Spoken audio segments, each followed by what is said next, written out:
Cole Mitchell sat at the head of the mahogany dining table, watching his family through eyes that betrayed nothing. 22 years of marriage, and he had perfected the art of observation.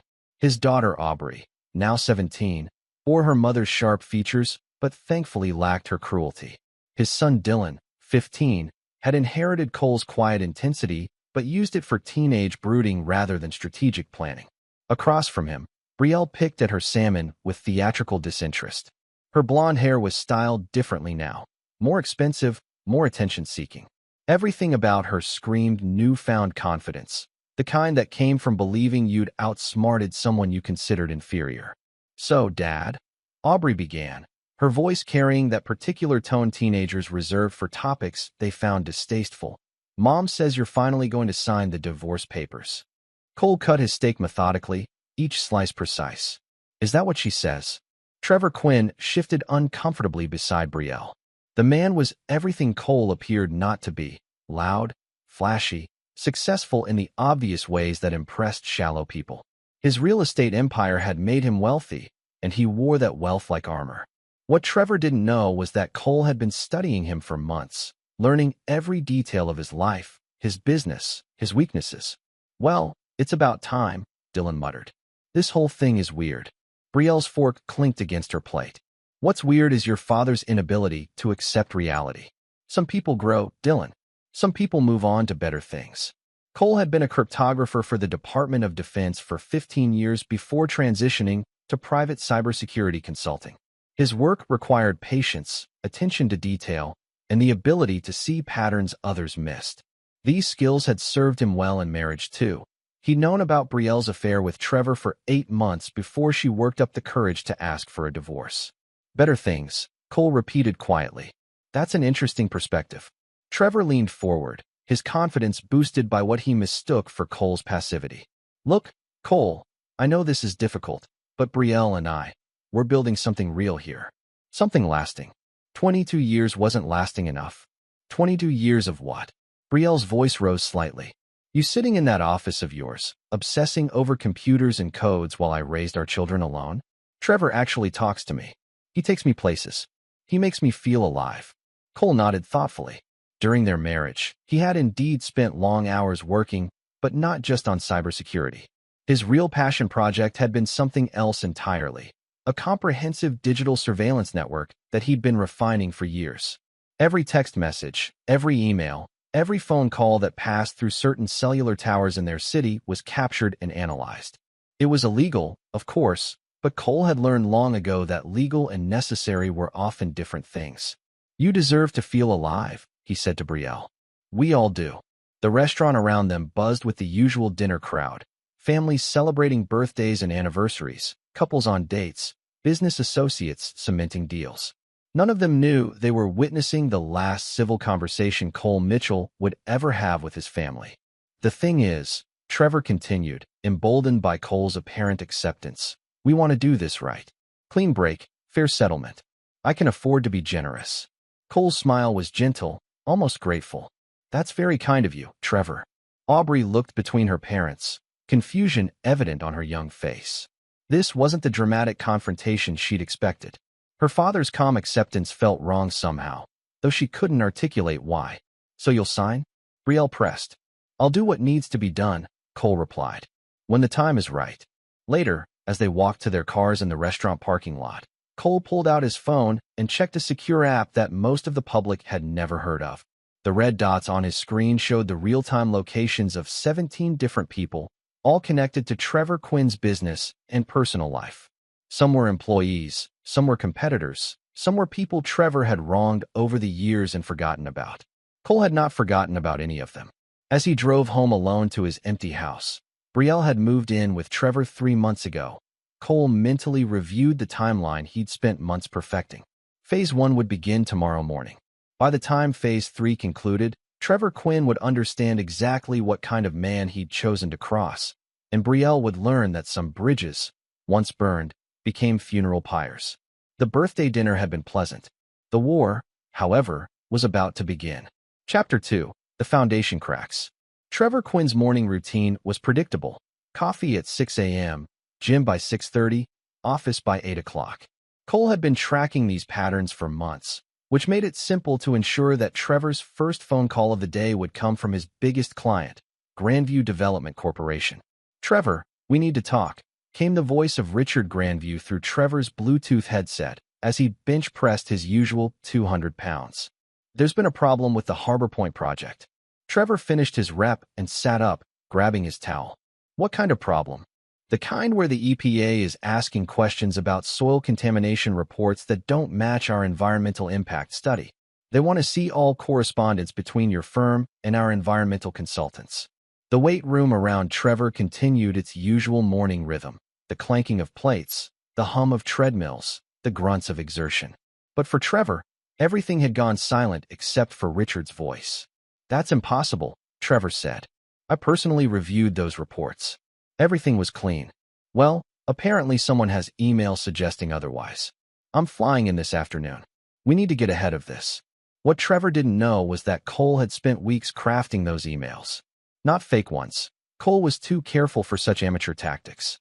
Instead, he had manipulated Trevor's own email system, using a combination of social engineering and advanced hacking techniques to create genuine communications that painted a picture of environmental cover-ups and regulatory manipulation.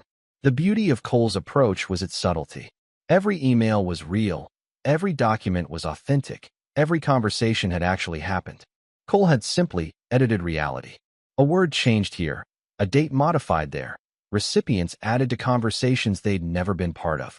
To any investigator, the evidence would appear completely legitimate because, technically, it was. Across town, Brielle was having her own challenging morning. She'd arrived at her job at Hartfield Marketing to find her assistant, Jennifer, looking uncomfortable. "Mrs. Mitchell, Ms. Morrison," Jennifer began, using Brielle's maiden name that she'd recently reclaimed. "There's been some confusion about the Coastal Resort account." Brielle poured herself coffee from the break room, savoring the expensive blend that Trevor had introduced her to. Everything was better now. The coffee, the clothes, the car, the prospects. "What kind of confusion?" "They're saying we never delivered the final campaign materials. But I know we sent them last week." "Of course we sent them. I approved the delivery myself." Jennifer bit her lip. "That's just it. I can't find any record of the approval or the delivery, and they're threatening to terminate the contract if we don't produce the materials by end of business today." Brielle's confidence wavered. The Coastal Resort account was her biggest success at Hartfield, the achievement that had finally gotten her the recognition she deserved. It was also worth $200,000 to the company and would likely earn her a promotion to senior account manager. "That's ridiculous. Check my email. Check the delivery receipts." But as they searched through Brielle's email history, a disturbing pattern emerged. Messages were missing. Files had been corrupted. Delivery confirmations had mysteriously vanished. It was as if someone had methodically erased weeks of work. What Brielle didn't know was that Cole had been monitoring her work email for months. He knew every client, every project, every deadline. More importantly, he knew exactly how to make her professional life implode without leaving fingerprints. Meanwhile, in his home office, Cole was orchestrating his campaign from behind 6 different computer monitors. His background in cryptography and cybersecurity had taught him to think in systems and networks. Trevor and Brielle weren't just individuals. They were nodes in a complex web of relationships, dependencies, and vulnerabilities. On his primary screen, Cole watched real-time updates from his surveillance network. Trevor was at his office now, frantically making phone calls about the Harbor Point situation. Brielle was at Hartfield, growing increasingly desperate as more of her work mysteriously disappeared. But they were just the primary targets. Cole's real masterpiece was the systematic manipulation of everyone in their orbit. Trevor's business partner, Maria Santos, was discovering that their joint bank account had been flagged for suspicious activity. The red flags weren't random. Cole had carefully structured a series of transactions to trigger money laundering algorithms. Every transfer was legal, every deposit was documented, but the pattern was designed to attract exactly the wrong kind of attention. Brielle's best friend, Kelly, was receiving anonymous packages containing photographs of Brielle and Trevor together. Photos taken before Brielle had asked for the divorce. The timestamps on the photos made it appear that Brielle had been lying about when the affair started, suggesting she'd been cheating for over a year rather than the few months she'd admitted to. At 3 p.m., Cole's phone buzzed with a text from Aubrey. "Dad, are you okay? Mom says you've been acting weird." Cole stared at the message for a long moment. His children were collateral damage in this war, but they were also casualties of Brielle's choices, not his. She had destroyed their family. She had humiliated him publicly. She had chosen to side with his enemy. He typed back, "I'm fine, sweetheart. Just working through some things." The truth was, Cole had never been better. For months, he'd felt powerless, watching his wife parade her affair, listening to his children gradually turn against him as Brielle poisoned them with her version of events. But now, finally, he was in control again. By evening, Trevor's world was crumbling. The EPA investigation had expanded to include 3 other projects. 2 major clients had canceled contracts pending the outcome of the environmental inquiry. His business insurance company was reviewing his policies for potential coverage exclusions. Brielle's day had ended even worse. The coastal resort account was lost, along with 2 others that had suffered similar mysterious technical failures. Her boss had called a meeting for Monday morning to discuss her recent performance issues. Neither of them suspected that their problems were connected or that they were both dancing to the rhythm of a song that Cole Mitchell had been composing for 8 long months. The real symphony, however, was just beginning. Chapter 3: The Birthday Revelation. Cole's 50th birthday arrived on a crisp October evening, and he had chosen Vittorio's, the same upscale Italian restaurant where he'd proposed to Brielle 23 years earlier. The irony wasn't lost on him, though he doubted anyone else would appreciate the symmetry. The reservation was for 6: Cole, Brielle, Trevor, Aubrey, Dylan, and Cole's brother Marcus, who had driven down from Portland specifically for the occasion. Marcus was the only person who knew the truth about Cole's current situation, and even he didn't know the full scope of what was coming. "This is nice," Marcus said as they were seated, though his eyes held a warning meant only for Cole. "Been a while since we've all been together." Trevor looked every inch the successful businessman despite the stress of his recent professional difficulties. He'd managed to contain the EPA situation, for now, and his lawyer had assured him that the investigation would likely amount to nothing. His confidence was returning, which was exactly what Cole had been counting on. "It has been nice," Brielle agreed, though she kept checking her phone. The coastal resort debacle had cost her the promotion she'd been expecting, and Monday's meeting with her boss loomed like a storm cloud. "Though I'm surprised you wanted us all here together, Cole." "It's my birthday," Cole said simply. 50 years old. Seemed like a good time for family. Aubrey shifted uncomfortably in her chair. Over the past week, she'd been hearing disturbing rumors at school. Friends had mentioned seeing her mother with Trevor months before the separation, in context that suggested a longer relationship than Brielle had admitted. The timeline was becoming confusing, and Aubrey was starting to ask questions that made Brielle defensive. 50 is a big milestone, Trevor said, raising his wine glass. "Here's to new beginnings." Cole raised his own glass, meeting Trevor's eyes with a smile that never quite reached his own. To new beginnings indeed. The first course arrived, and conversation flowed easily enough. Trevor dominated the discussion with stories about his latest real estate ventures, carefully omitting mention of his current legal troubles. Brielle chimed in with updates about her work, also glossing over her recent setbacks. Both of them were performing, Cole realized, putting on shows for an audience they believed they were deceiving. Marcus watched the entire exchange with barely concealed disgust. He'd never liked Brielle, even before learning about the affair, and Trevor struck him as exactly the kind of flashy narcissist who would appeal to his sister-in-law's worst instincts. "So, Dad," Dylan said during a lull in conversation, "Mom says you're finally going to sign the papers." Cole cut his veal methodically, each slice precise and deliberate. "Is that what she says?" "Well, it's about time." Aubrey chimed in, her voice carrying that particular mixture of teenage certainty and adult disappointment. "This whole separation thing has been going on forever.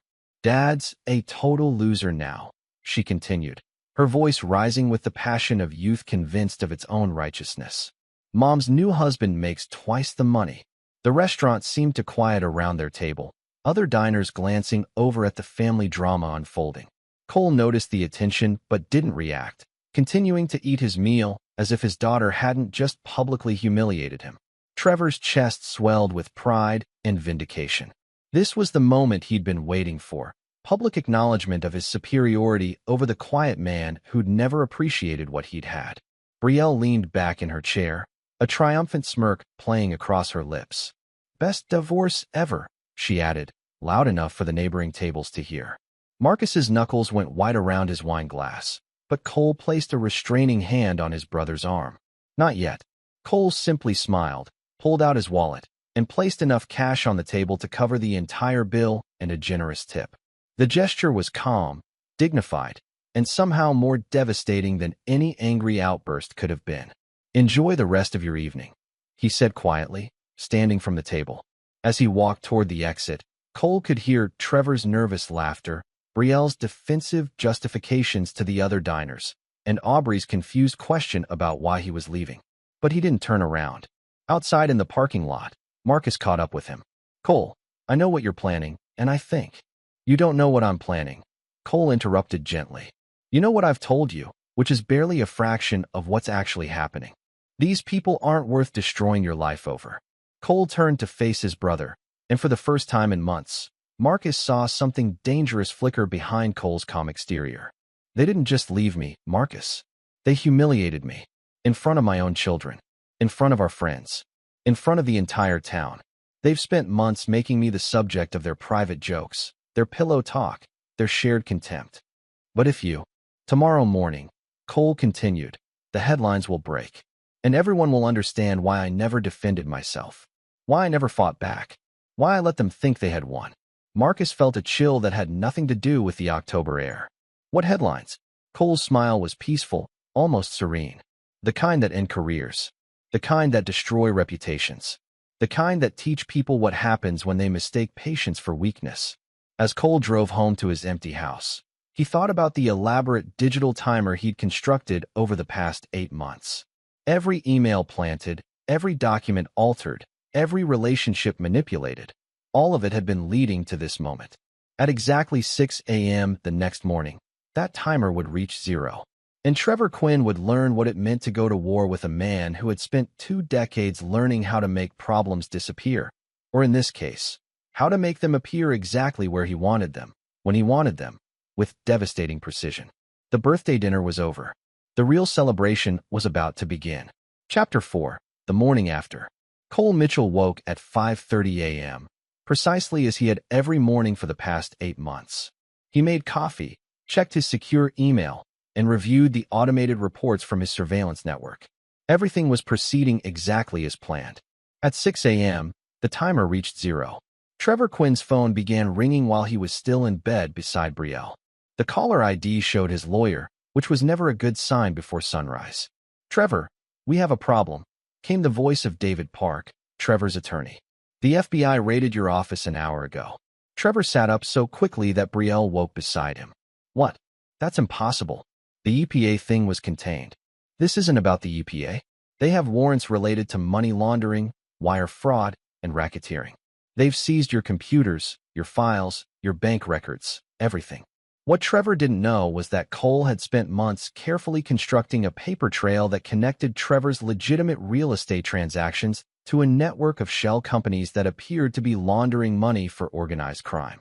Every document was real, every transaction was traceable, and every connection led back to Trevor's business in ways that would be impossible to explain as coincidence. Cole's background in cryptography had taught him that the most effective codes were built on true information arranged in misleading patterns. His case against Trevor followed the same principle. Every piece of evidence was authentic, but the story they told together was a masterpiece of misdirection. "That's insane," Trevor said, his voice cracking. "I don't launder money. I don't even know any criminals." But as David continued explaining the scope of the investigation, Trevor realized how bad this looked. His business involved large cash transactions, complex financial structures, and relationships with contractors who might not always follow every regulation to the letter.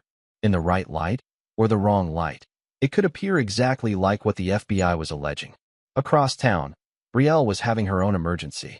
Her phone rang 10 minutes after Trevor's, and the voice on the other end belonged to Harold Hartfield, her boss. "Brielle, don't come into the office today. Or any day. You're terminated, effective immediately." "Harold, what are you talking about?" I know I've had some problems lately, but… Some problems? Harold's voice was incredulous. Brielle, we've discovered that you've been stealing from client accounts for over a year. The audit team found systematic transfers from campaign budgets into personal accounts linked to you and your boyfriend. Brielle's mouth went dry. That's impossible. I never stole anything. But even as she protested, Brielle realized how damning this must look. Trevor had been helping her with some financial planning, setting up accounts and investment strategies.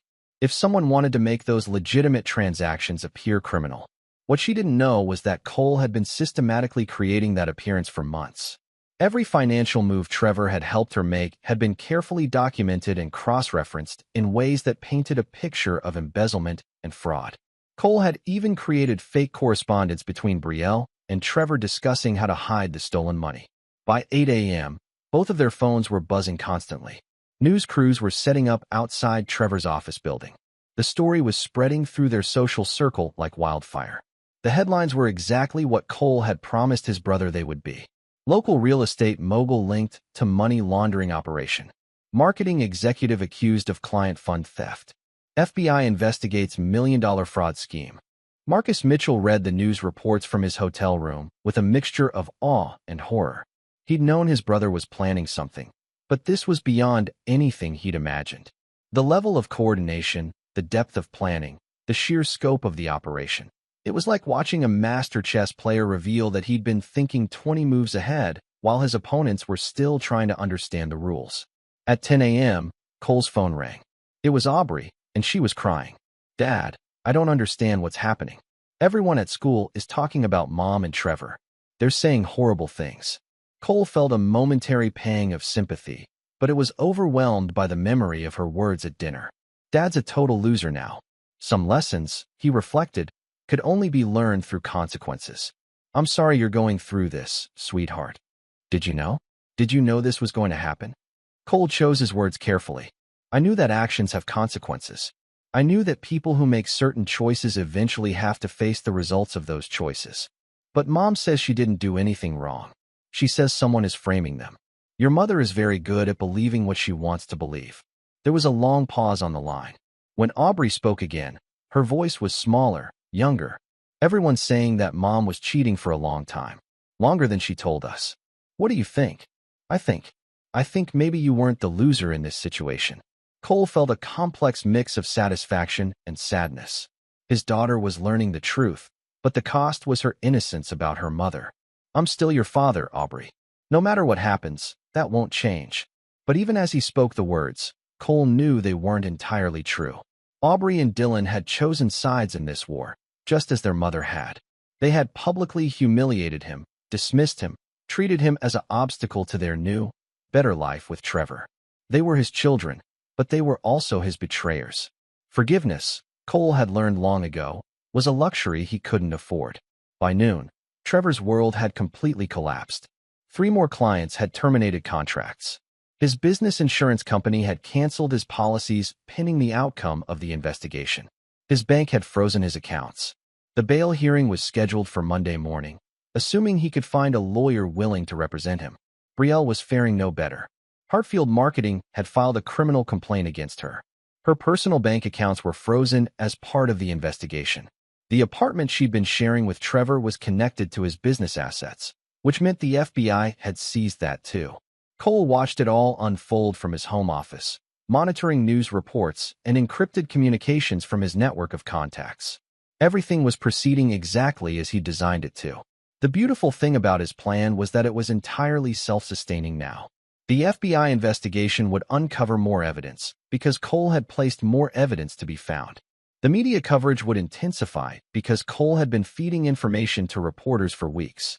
The social destruction would continue because Cole had spent months poisoning the relationships that might have provided support. Trevor and Brielle weren't just facing legal and financial ruin. They were facing the systematic demolition of their entire lives, orchestrated by a man they had dismissed as harmless.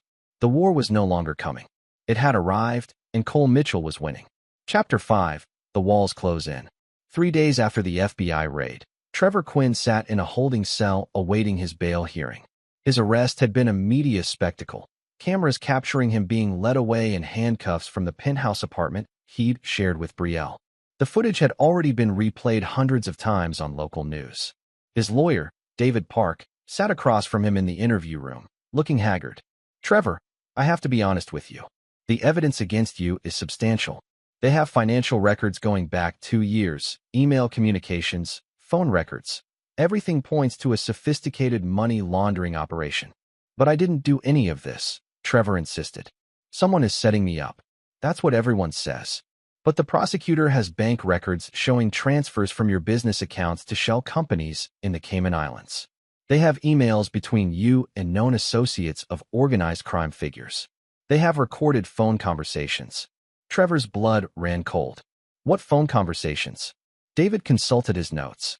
"Conversations with a man named Vincent Torino, discussing real estate purchases that appear to be fronts for laundering drug money. The recordings are crystal clear, Trevor. It's your voice." What Trevor didn't know was that Vincent Torino was a fictional character Cole had created using sophisticated voice synthesis technology. The recorded conversations were entirely artificial, crafted using samples of Trevor's voice collected over months of surveillance. To any audio expert, they would appear completely authentic because the voice patterns were genuinely Trevor's, just arranged in conversations that had never actually happened. Meanwhile, Brielle was discovering the full scope of her own predicament. She sat in her court-appointed attorney's office, since she could no longer afford private representation, listening to a recitation of charges that seemed impossible. Embezzlement, wire fraud, money laundering, conspiracy. Attorney Janet Moore read from the case file. "They're alleging that you stole over $400,000 from client accounts over the past 18 months. "I never touched client money," Brielle protested. "Yes, Trevor helped me set up some investment accounts, but everything was legal. The problem is the paper trail. They have documentation showing systematic transfers from campaign budgets to personal accounts registered under fictitious names. But the accounts trace back to your social security number and Trevor's business registration." Janet pulled out a stack of documents. "They also have email chains between you and Trevor discussing how to hide the money, how to create false billing records, even conversations about what to do if you got caught." Brielle stared at the emails in horror. They looked exactly like communications she might have sent, right down to her writing style and usual spelling mistakes. But she had never written them. Someone had crafted perfect forgeries that captured her voice while incriminating her in crimes she'd never committed. Cole had spent weeks studying Brielle's communication patterns, analyzing thousands of her emails and text messages to understand her syntax, vocabulary, and typical errors. The fraudulent emails weren't just forgeries. They were psychological profiles rendered in digital form. Back at his house, Cole was monitoring the investigation through backdoor access to law enforcement databases he'd cultivated during his years in government service. The FBI agents working the case were thorough and professional, following every lead exactly as Cole had anticipated they would.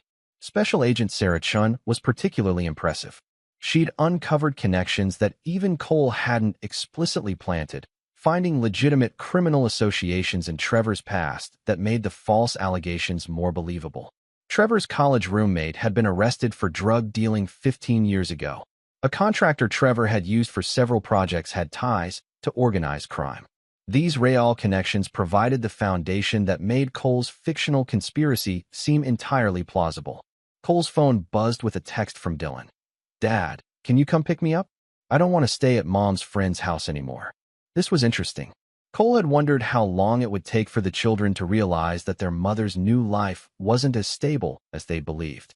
He drove to Kelly's house, where Brielle and the kids had been staying since the FBI seized Trevor's apartment. Dylan was waiting on the front porch with a duffel bag, looking older than his 15 years. "Hey, Dad." "Hey, son. Rough couple of days." Dylan got into the car without looking back at the house. "Mom keeps crying and making phone calls. Trevor's in jail. Everyone at school knows about it. Kelly's getting tired of having us there." As they drove home, Dylan was unusually quiet. Finally, he spoke up. "Dad, did Mom really steal all that money?" Cole considered his answer carefully. "What do you think?" I think I don't know Mom as well as I thought I did. People sometimes surprise us. She keeps saying someone is framing her and Trevor. But who would do that?" Cole smiled slightly. Someone with a lot of time, patience, and motivation, I imagine. That evening, while Dylan was upstairs doing homework, Cole received a call from Marcus. Jesus Christ, Cole. I've been following the news. This is bigger than I thought. It needed to be comprehensive. Comprehensive? You've destroyed them completely. Their lives are over. Their lives were over the moment they decided to humiliate me publicly. I just made sure everyone else could see it too. Marcus was quiet for a long moment. What about the kids? Cole looked up the stairs toward Dylan's room. They chose sides, Marcus. They made their feelings about me very clear at that birthday dinner. Actions have consequences. They're still your children. And they're also old enough to understand loyalty and betrayal. Aubrey called me a loser in front of a restaurant full of people. Dylan sat there and let it happen. They wanted a new family with Trevor? Well, now they can see what Trevor is really worth. The next morning brought more headlines. Trevor's bail had been denied due to flight risk. Brielle had been arrested at Kelly's house in front of the children, led away in handcuffs while neighbors watched from their windows. The local news was calling it the biggest white-collar crime story in the city's history. Cole read the coverage while eating breakfast, noting with satisfaction how perfectly the narrative was developing. Every new revelation seemed to confirm the previous ones.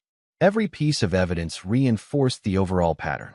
The prosecutors weren't just building a case. They were telling a story, and it was exactly the story Cole had written for them. His phone rang. Aubrey, calling from Kelly's house. Dad, they arrested Mom. She's in jail. What are we supposed to do? For the first time since this began, Cole heard genuine fear in his daughter's voice. Not teenage drama or manufactured crisis, but real terror at watching her world collapse. You can come stay with me, he said quietly. But what about Mom? What about Trevor? This is all some huge mistake, right? Cole closed his eyes. Even now, even with the evidence overwhelming, Aubrey was still choosing to believe in her mother's innocence rather than accept the possibility that she had been wrong about everything. Come home, Aubrey. We'll figure it out from there. But as he hung up the phone, Cole knew that some bridges had been burned too completely to ever rebuild. His children would always be welcome in his house, but they would never again be welcome in his heart. They had shown him who they really were when they thought he was powerless to fight back. Now they would learn who he really was, and why forgiveness was a luxury he could no longer afford. Chapter 6. The Point of No Return. The courtroom was packed for Trevor's preliminary hearing. Cole sat in the back row, wearing a simple black suit and watching the proceedings with the calm attention of someone observing a chess match he'd already won. The media had turned this into a spectacle, and every major news outlet in the region had sent reporters. Trevor looked haggard after a week in county jail. His expensive suit had been replaced with an orange jumpsuit, and the confident swagger that had once defined him was nowhere to be seen. Beside him, his new attorney, David Park, had recused himself due to conflicts of interest, shuffled through documents with barely concealed desperation. District Attorney Lisa Rodriguez presented the case with clinical precision. Your Honor, the defendant is accused of operating a complex money laundering scheme that processed over $3.2 million in illegal funds through his real estate business. The evidence includes bank records, email communications, recorded phone conversations, and testimony from federal agents. As the prosecutor outlined the charges, Cole mentally checked off each element of the case he'd spent months constructing. The beauty of his plan was that every piece of evidence was technically authentic. Bank records were real, just mislabeled. Email communications were genuine, just redirected. Phone recordings were actual conversations, just edited and context shifted. Trevor's attorney, Robert Hayes, rose to respond. Your Honor, my client maintains his innocence of all charges. We believe he's been the victim of an elaborate frame-up designed to destroy his reputation and business. Judge Morrison looked skeptical. Mr. Hayes, do you have any evidence to support this frame-up theory? We're investigating several leads, Your Honor, but you have nothing concrete at this time? No, Your Honor. Cole almost smiled. Robert Hayes was actually correct. Trevor was the victim of an elaborate frame-up, but proving it would require them to unravel a conspiracy so sophisticated and comprehensive that it would take years to fully understand, assuming they could even identify where to begin looking. The judge set bail at $2 million, effectively ensuring Trevor would remain in custody. As the defendant was led away, Cole noticed Trevor scanning the courtroom gallery, perhaps looking for Brielle. or someone else who might provide support. Their eyes met for a brief moment, and Cole saw recognition flicker across Trevor's face. After the hearing, Cole walked to his car through a crowd of reporters shouting questions at anyone who looked like they might be connected to the case. He ignored them completely, driving home through streets that had become familiar battlegrounds in his war of revenge. At home, he found Aubrey and Dylan in the living room, both looking lost and confused. They'd been staying with him for 3 days now, ever since Brielle's arrest. The arrangement was awkward for everyone involved. "How's Mom?" Aubrey asked immediately. "I wasn't there to see your mother. I was observing Trevor's hearing." Dylan looked up from his phone. "They denied his bail. It's all over social media." Cole nodded. "Not surprising, given the charges." "Dad?" Aubrey's voice carried a pleading quality he hadn't heard since she was much younger. "Mom says someone is doing this to her, and Trevor on purpose. She says it's too convenient that everything went wrong at the same time. Your mother is facing serious criminal charges. It's natural for her to look for alternative explanations. But what if she's right? What if someone really is framing them?" Cole sat down across from his children, studying their faces. Aubrey still clung to hope that this was all some terrible misunderstanding. Dylan was beginning to accept reality, but hadn't yet grasped the full implications. Neither of them understood that they were looking at the architect of their mother's destruction. If someone were capable of orchestrating something this complex, Cole said carefully, they would have to be extremely sophisticated, patient, methodical. They would need access to advanced technology, detailed knowledge of financial systems, and months or even years to put all the pieces in place. "Like someone who works in cybersecurity?" Dylan asked quietly. Cole met his son's eyes. There was something different there now, a wariness that hadn't existed a week ago. Dylan was starting to put pieces together, even if he couldn't yet accept the conclusions they pointed toward. Hypothetically, yes. Someone with that background would have the necessary skills. Aubrey was oblivious to the subtext. "Then you could help prove Mom's innocence, right? You could use your computer skills to find out who's really doing this." "I could investigate," Cole agreed, "if I were motivated to do so." "What do you mean, if you were motivated?" Aubrey's voice rose with frustration. "She's our mother. Of course you should help her." Cole stood up and walked to the window, looking out at the quiet suburban street where he'd lived for the past 12 years. Everything looked normal.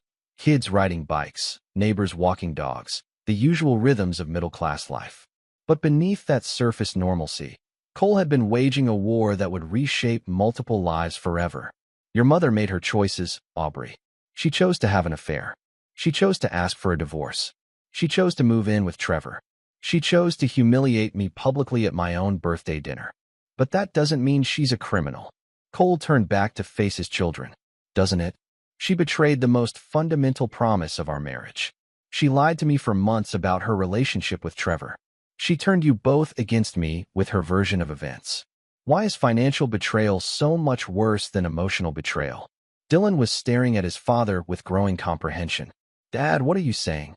"I'm saying that people who make certain choices eventually face the consequences of those choices. Your mother chose to destroy our family. Now she's discovering what it feels like to have her life destroyed in return." Aubrey's face went pale. "You're talking like you know something. Like you had something to do with this."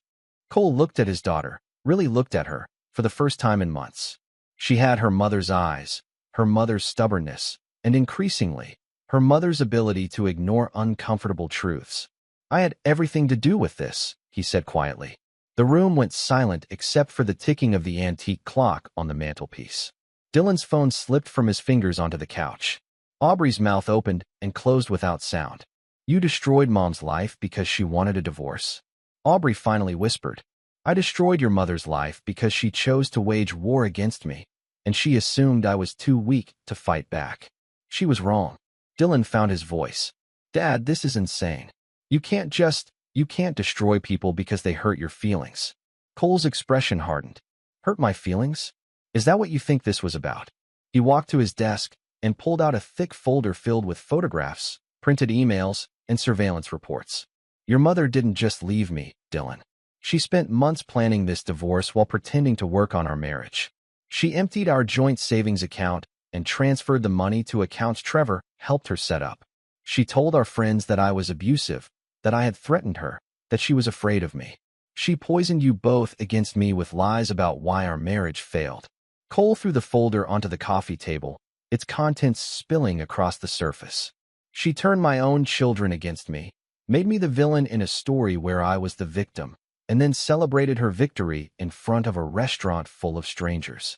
Aubrey stared at the photographs, images of her mother and Trevor together months before the official separation, bank records showing financial transfers she'd never known about, printed text messages revealing conversations about finally getting rid of Cole.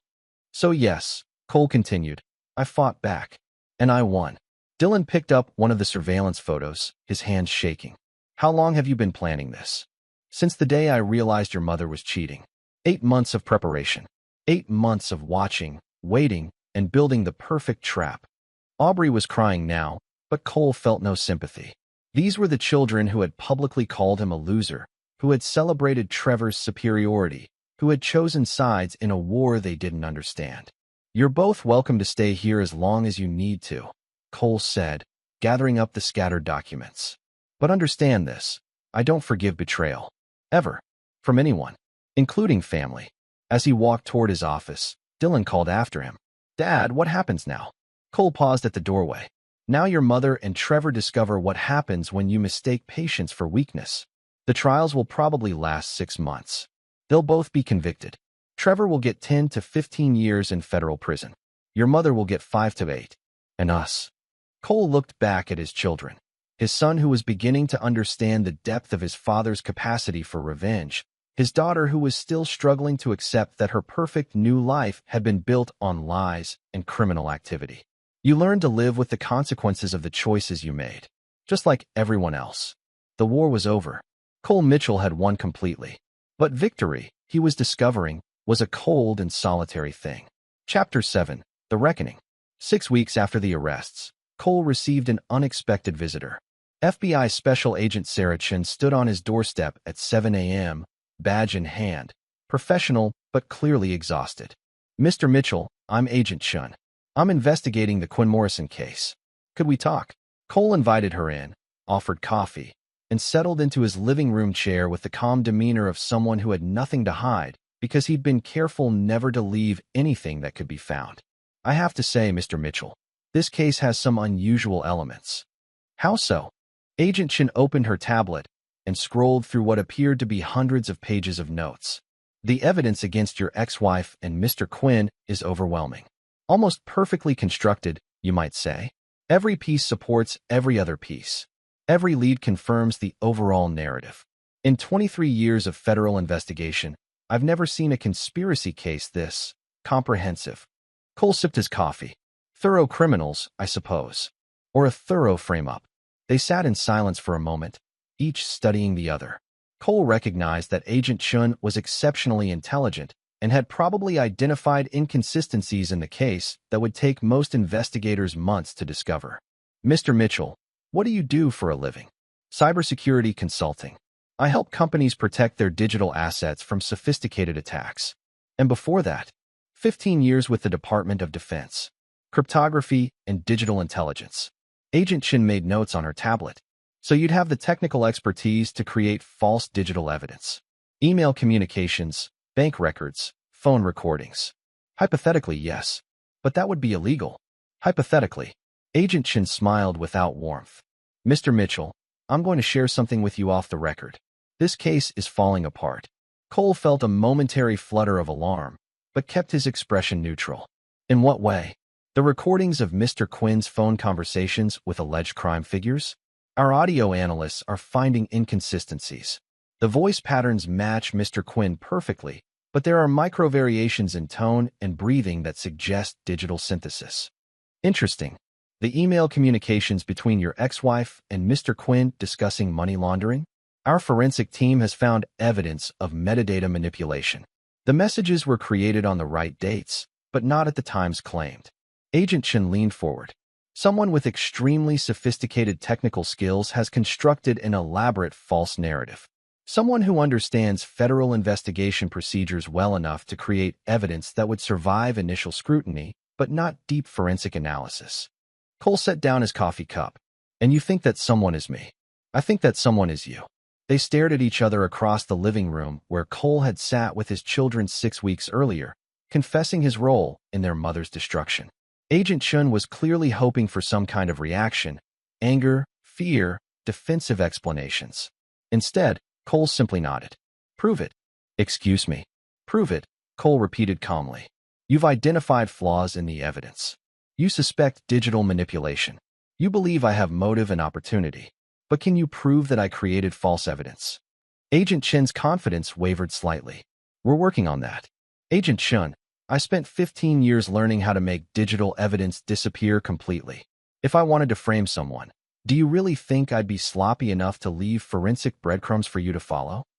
Then why are we finding inconsistencies?" Cole stood up and walked to the window, looking out at his quiet suburban street. "Because I wanted you to find them." Agent Chun was silent for a long moment. When she spoke again, her voice was carefully controlled. "You wanted us to know that Quinn and Morrison were framed? I wanted you to know that they were framed by someone with the capability to frame anyone, anytime, for anything. Someone who could make you disappear into the federal prison system just as easily as I made them disappear." Cole turned back to face Agent Chun. "You're investigating me because you're intelligent and thorough. But you're also investigating me because I'm allowing you to investigate me. If I wanted this conversation never to happen, you'd wake up tomorrow morning facing charges for crimes you never committed, supported by evidence you couldn't possibly refute. Are you threatening a federal agent? I'm explaining the reality of your situation. You know I'm guilty. You suspect you can't prove it. And now you're wondering whether pushing too hard might result in your own life being destroyed." Agent Chin closed her tablet and stood up. "Mr. Mitchell, fabricating evidence is a federal crime. Intimidating federal agents is a federal crime. Even if we can't prove the frame-up, we can pursue charges for obstruction of justice, witness tampering, computer fraud." "You could try," Cole agreed. "But that would require you to explain to your supervisors how you allowed yourself to be outmaneuvered by a suburban cybersecurity consultant. It would require admitting that months of investigation led you to conclusions you can't substantiate in court. It would require acknowledging that someone committed the perfect crime right under your nose." Cole walked Agent Chin to the door. "Your case against Trevor and Brielle is solid because I wanted it to be solid. If you try to build a case against me, you'll discover that I'm very good at making cases fall apart." After Agent Chin left, Cole returned to his office and began implementing Phase 4 of his plan, the phase he'd hoped wouldn't be necessary but had prepared for nonetheless. If federal investigators were getting too close to the truth, it was time to redirect their attention elsewhere. By noon, Agent Chun would discover that her own financial records showed suspicious transactions. Her personal email would reveal correspondence with known criminal associates. Her phone records would indicate communications that violated FBI protocols. None of it would be true, of course, but all of it would be impossible to disprove quickly enough to prevent her from being suspended pending investigation. Cole had learned long ago that the best defense was always a superior offense. Agent Chun was intelligent, dedicated, and honest. She was also about to discover what happened to people who threatened Cole Mitchell's carefully constructed new reality. The war wasn't over after all. It was just expanding to include new enemies. And Cole Mitchell never, ever lost. Chapter 8. The Final Gambit. 3 months after the arrests, Trevor Quinn's federal trial began with media coverage that had turned the case into a national sensation. Cole attended every day, sitting in his usual spot in the back row, watching his masterpiece unfold in a federal courtroom. The prosecution's case was devastating and comprehensive. Financial records showed systematic money laundering through Trevor's real estate business. Email communications revealed explicit discussions of criminal activity.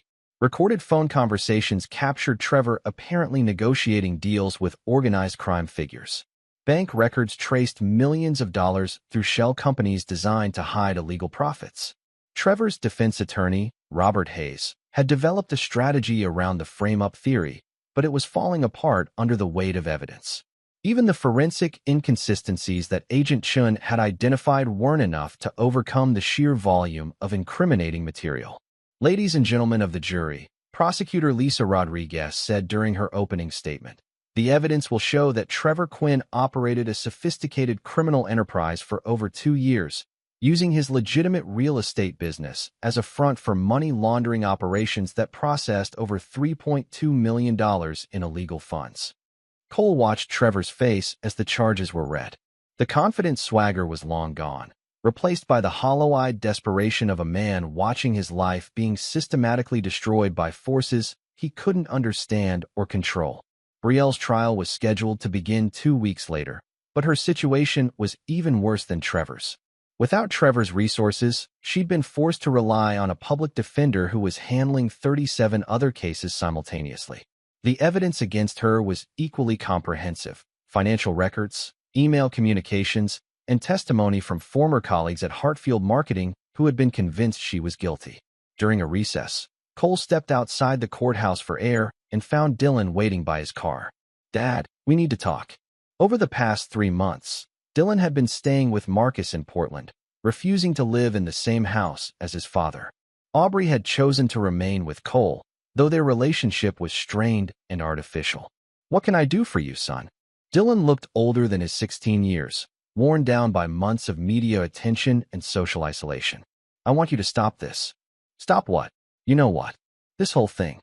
The trials, the evidence, everything. I know you did this to them, and I want you to make it stop." Cole leaned against his car, studying his son. "Even if I could make it stop, which I can't, since the federal government doesn't take orders from me."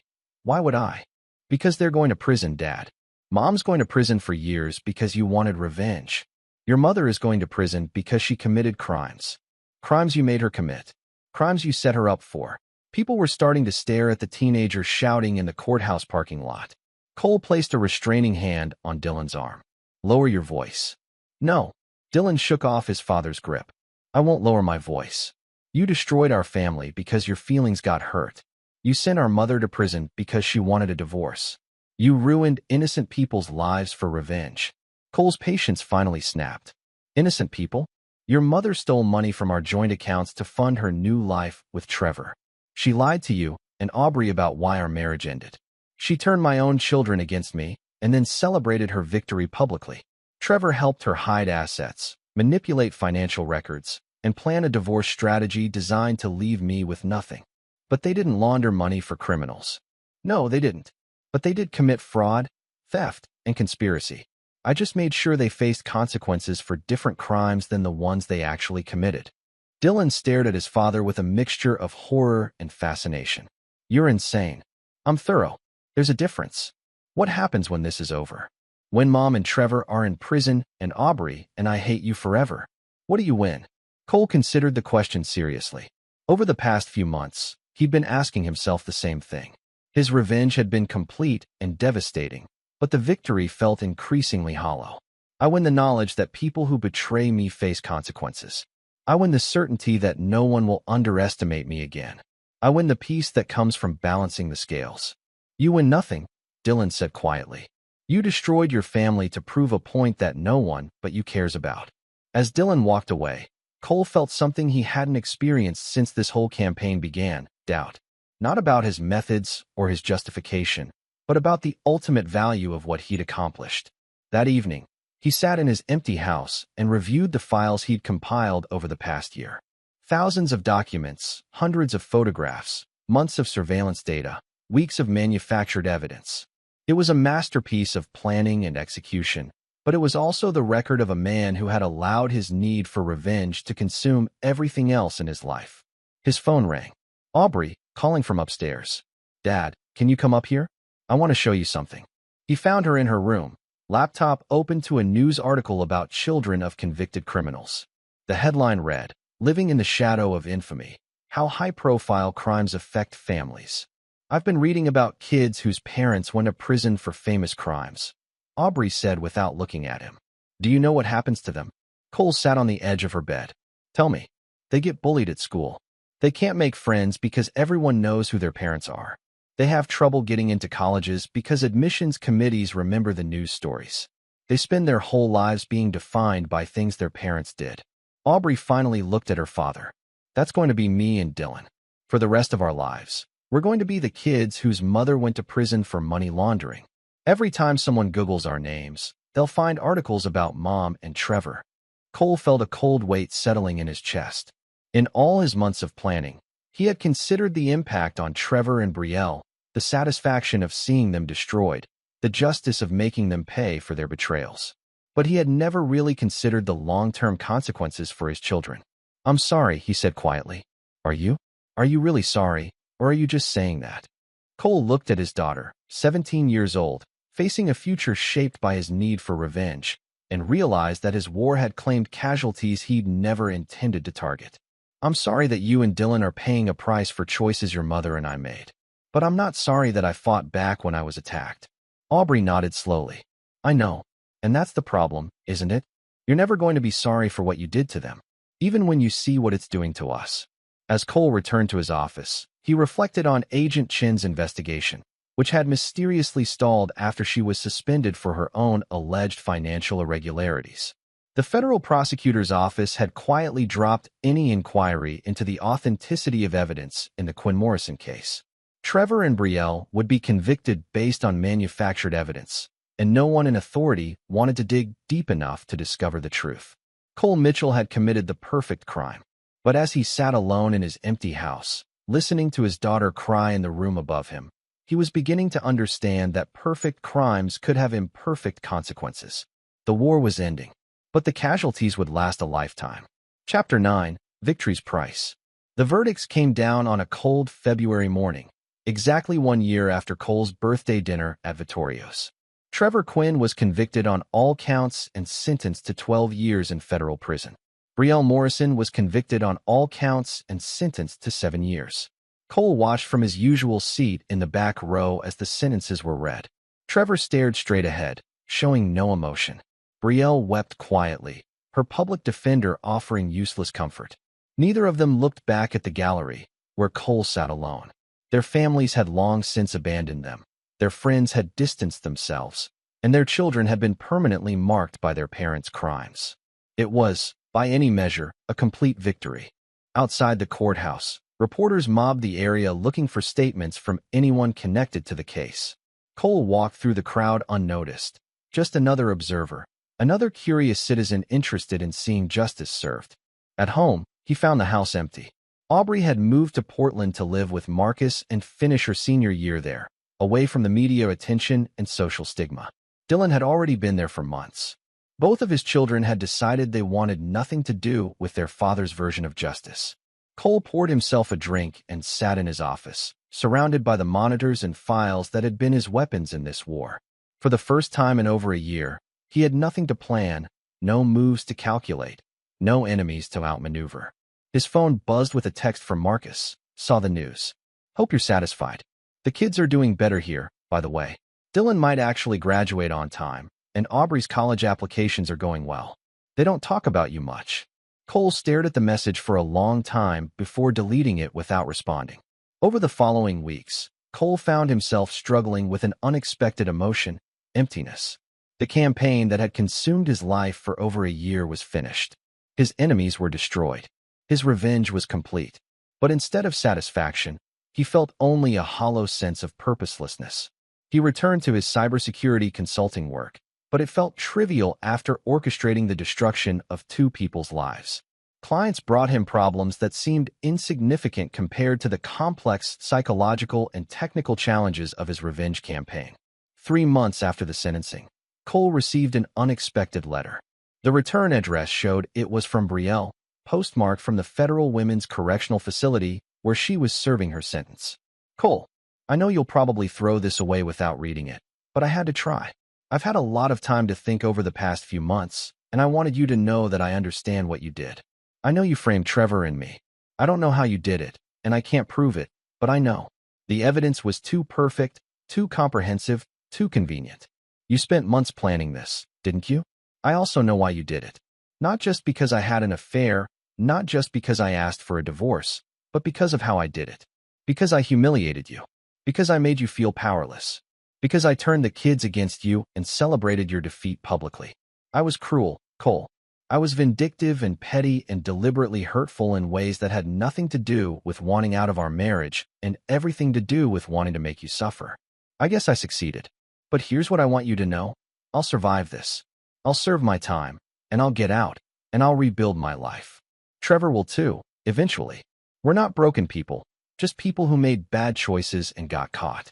But what about Aubrey and Dylan? What about your children, who didn't choose any of this? They're carrying the weight of your revenge, Cole. They're paying the price for our war. I hope it was worth it. Brielle. Cole read the letter 3 times before filing it away with all his other documentation from the case. Brielle was right about everything. He had framed them, he had planned it meticulously, and the children were indeed paying a price for his revenge. But she was wrong about one thing. It hadn't been worth it. 6 months later, Cole received graduation announcements for both of his children. Aubrey had been accepted to Portland State University with a full academic scholarship. Dylan had not only graduated high school, but had been accepted to Oregon Institute of Technology for Computer Science. Neither announcement included an invitation to the ceremonies. Cole sat in his empty house, looking at the graduation photos Marcus had texted him. Aubrey in her cap and gown, Dylan shaking hands with his principal, both of them smiling genuinely for the first time in over a year. They looked happy, free, unburdened by the weight of their father's need for revenge. His phone rang. Marcus. Cole, the kids want to talk to you. Both of them. Both of them. They've been in therapy, and they think they're ready to have a conversation. Not about reconciliation, not about forgiveness, but about closure, I guess. When? This weekend. I'll drive them down. That Saturday, Cole met his children in a neutral location, a coffee shop in downtown Portland where they could talk without the emotional weight of returning to their childhood home. Aubrey looked older, more mature. Dylan had grown several inches and carried himself with new confidence. Both of them studied their father with expressions that mixed wariness with something that might have been pity. Dad, Aubrey began, we want you to know that we understand why you did what you did. We understand that Mom hurt you, that we hurt you, that you felt like you had to fight back. Dylan nodded. But we also want you to know that we can't have a relationship with you anymore. Not because we don't love you, but because we can't trust you. Cole felt something break inside his chest. I never hurt you. I never targeted you. You destroyed our mother, Aubrey said quietly. You sent her to prison for crimes she didn't commit. You made us complicit in your revenge by letting us believe she was guilty. You turned our family into a cautionary tale that will follow us for the rest of our lives. She betrayed me. She betrayed our family.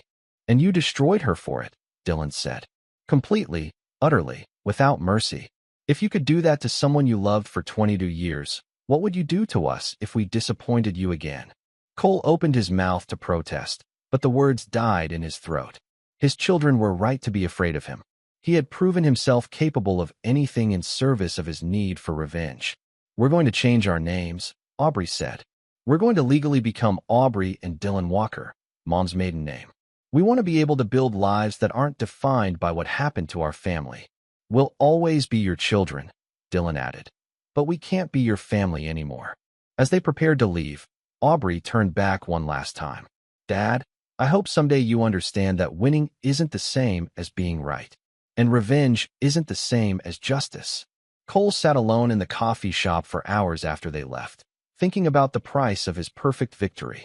He had destroyed his enemies completely, but in doing so, he had also destroyed his family, isolated himself from everyone who had ever loved him, and turned himself into exactly the kind of man his children were right to fear. Trevor and Brielle would eventually be released from prison. They would rebuild their lives, find new relationships, perhaps even achieve happiness again. They would survive his revenge because they were fundamentally decent people who had made bad choices.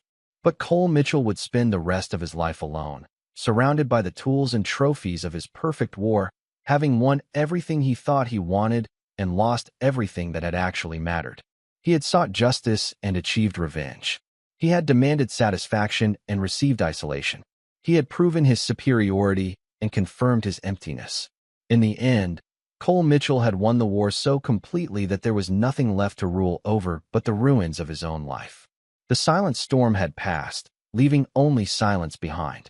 This is where our story comes to an end. Share your thoughts in the comments section.